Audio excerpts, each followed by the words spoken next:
Well, yes, LaDawn, we're coming to you live from East Bay Street this morning. Our backdrop, Portaski Dock, and what we've come to know as the Old Paradise Island Bridge. And that's for a reason. We're talking exercise this morning. And I know you're wondering what exercise has to do with traffic. Well, for those of you who get your sweat on early in the morning or late in the evening, there are some very important tips you should keep in mind. And for that, to help us out, we have Sergeant Crestania Johnson joining us again this morning. Good morning, Sergeant Johnson. A pleasant good morning to you. Now, I know we all have to admit it, we've packed on a lot of pounds during COVID. We're trying to shed those pounds, get those exercise in, and many of us have taken to the road, whether that be at 4:30, 5:30 in the morning, definitely before the sun is up, before we go to work, and or late in the evening when the sun is already set. But there are some things, like I mentioned, that we should keep in mind to not become a victim of an accident. Yes. Well, as you can see, I have in my hand today, this is a fluorescent vest. Okay. Yes, it's a police vest, but you can also purchase your personal vest when you're traveling on the street, or you can just have fluorescent accessories. So if you have a headband, if you have handbands, or you have a light colored T-shirt, we want to encourage anything that's bright. Sometimes when drivers travel on the street, they cannot see anyone until they're too close, and you want to keep a safe distance.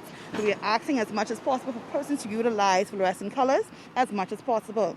Another thing of note, if you're traveling or if you want to travel on the main roads, we understand that the general public want to go in a public area to decrease themselves in becoming a target. So if that is the case, he asks that if you are going to utilize the streets, to utilize the sidewalks. Utilize the sidewalk as much as possible.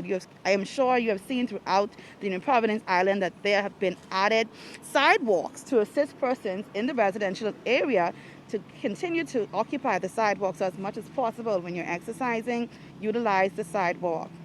Now, speak to us more so about safety in numbers, leaning on that adage. I noticed that some people, they exercise alone. Some of them are, let's say, senior citizens exercising alone, and they also exercise, like you mentioned, in dark clothing, which is a big no-no, like you just pointed out.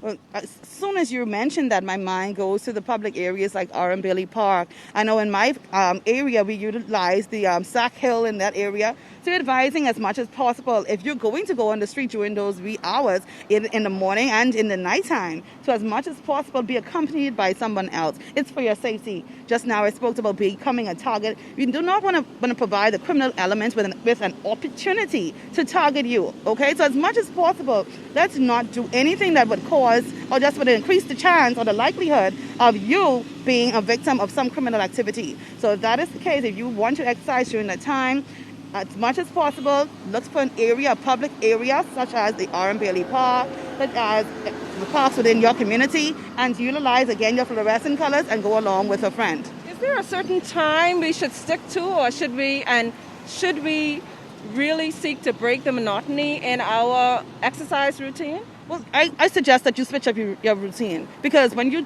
continually do something, you have persons, you have, again, that criminal element who's watching you. Remember, their job is 24/7. They don't have a break. They're there watching you, and they're expecting you to always react within that particular way. But if you switch up your act a bit, if you switch up your routine, then they are not going to be able to target you as much as they would someone who's continually doing something over a period of time.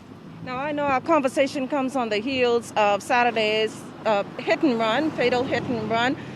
How is this a serious concern? Well, how much of a concern is this for your department? But it's a really, really big concern. Any life loss is too much life loss.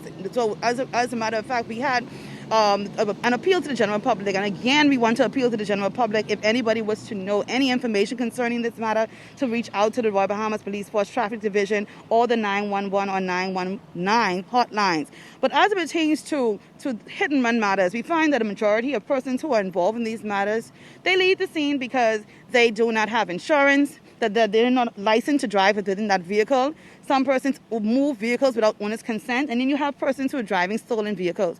There's a number of different reasons. Even sometimes persons have reported to us that they were in fear of their lives. So we understand, yes, that these different issues exist, but we're asking as much as possible, if you are in situations like this, or you find yourself having been the driver in a hit and run matter, to turn yourself into the police. Let's get some closure to the situation. Do not leave that victim just out there without no closure to families. And this is somebody's brother, sister, somebody's relative that was just left there cold in the street. So you're asking as much as possible. If you have, again, any information or if you have been involved, to please come and give some information to the police so we can close the investigation. Is it that the longer you wait, the stiffer the penalty? Yes, it is. And based on how adverse the matter was. If you were driving in a dangerous and reckless manner that may have caused the accident, we just mentioned just a bit earlier about persons who wear those dark colored clothing and may have contributed to an accident as relates to when you're exercising in the morning. So there are different instances, there are different categories based on that.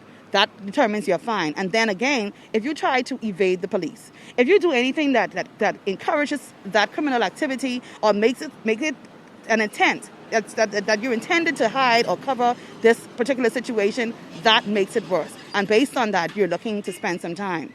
Now let's turn our attention to the overnight traffic report. What do you have for us there? We had 11 traffic accidents that were investigated by the Royal Bahamas Police Force Traffic Department. Inclusive of those 11, one traffic accident involved a hit-and-run accident, and the other involves injury. That accident that involved injury was actually a head-on collision that occurred earlier on that morning. Unfortunately, last night, we also lost one of our hospitalized victims.